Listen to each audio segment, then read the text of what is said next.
जय हिंद दोस्तों, और मैं फिर से स्वागत करता हूं मैं आप लोगों का आपके अपने चैनल लोन हेल्प इंडिया में। और आज की इस वीडियो में दोस्तों हम लोग बात करने वाले हैं multiple application loan, multiple bank loan, multiple credit card loan. यानी कि अगर आपने हर जगह से लोन लिया है, बैंक का, क्रेडिट कार्ड का या एनबीएफसी का पर्सनल लोन, हर जगह से आपके ऊपर हो चुका है, अभी ड्यू चल रहा है, अमाउंट भी काफ़ी बढ़ गया है, 2 लाख, 4 लाख, 5 लाख तक है, तो ये वीडियो आप लोगों के लिए है। आप लोग ये वीडियो देखेंगे और देख के निश्चिंत महसूस करेंगे।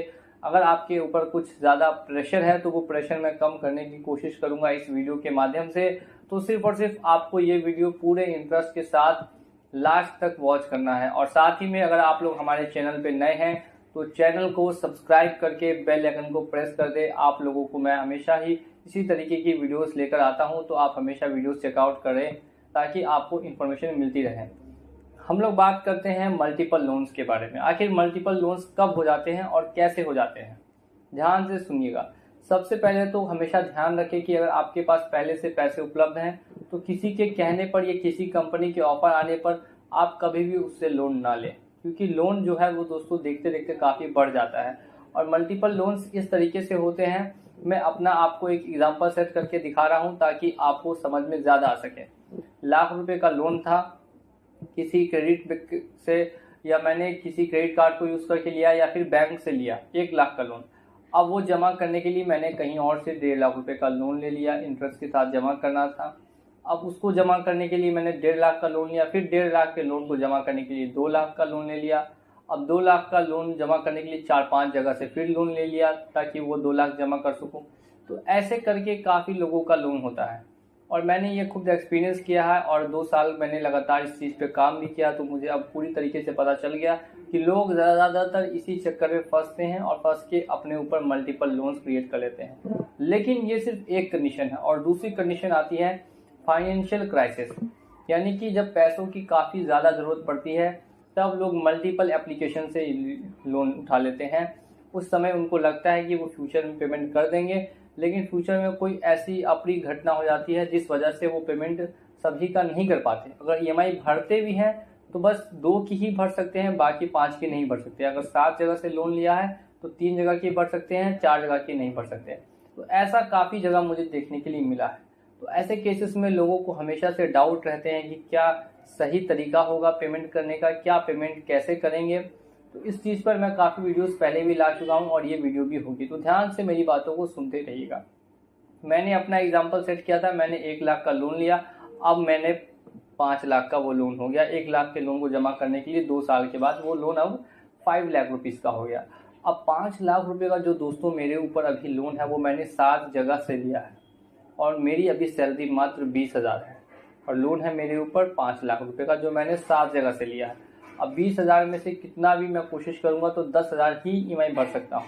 तो मैं पहले कोशिश करूंगा कि जो स्मॉल लोन है, छोटा लोन, यानी जहां से 20,000 का या 50,000 का लोन है, जहां पे कम अमाउंट का लोन है, पहले उसको जमा करके क्लियर कर दूं। तो मैं सिर्फ छोटी ईएमआई को ही अभी भरने वाला हूँ और जो बड़ी ईएमआई है उसको मैं अभी इग्नोर कर दूंगा। लंबे समय तक इग्नोर, 6 महीने, साल भर तक इग्नोर करूंगा और इस बीच में जो छोटे मोटे लोन है वो मैं जमा करते रहूंगा। ऐसे करके 1 लाख रुपए या 1.5 लाख रुपए तक का लोन साल भर में मेरा क्लियर हो गया।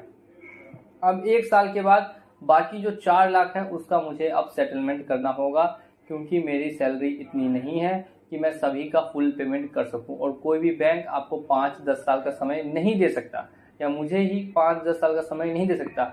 मैक्सिमम 1 ईयर तक का ही टाइम दे सकता है, इससे ज़्यादा का टाइम नहीं देता।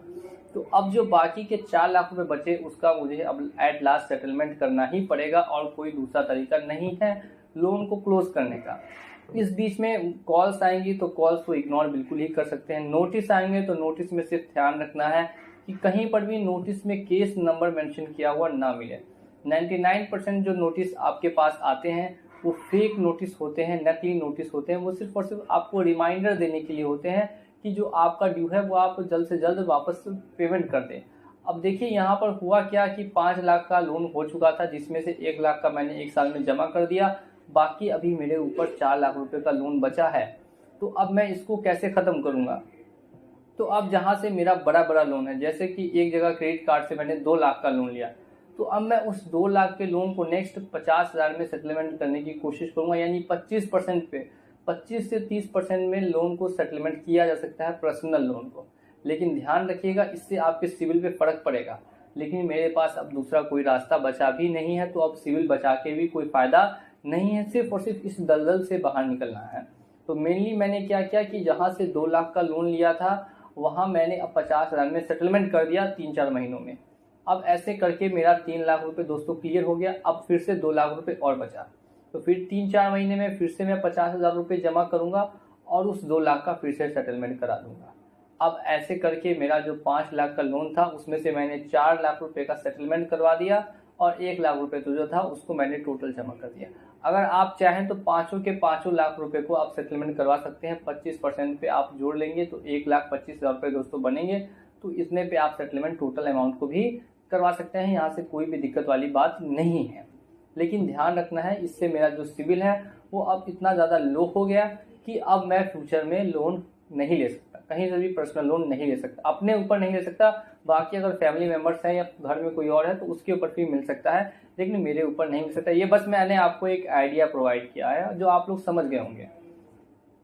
नेक्स्ट कि अगर आपके पास फुल पेमेंट आ जाता है या आप कुछ बेच के सोच रहे हैं कि सारा लोन को जमा कर दें, चुकता कर दें, तो ये भी एक सही रास्ता है। अगर आपके पास प्रॉपर्टी बहुत ज़्यादा है, अगर आपके पास बहुत ज़्यादा ज़मीन है या कुछ ऐसा है जो आप बेच के लोन को जमा कर सकते हैं, पूरा ही लोन क्लोज कर सकते हैं, तो हमेशा याद रखिएगा कि 1 टाइम लोन ही क्लोज कीजिएगा।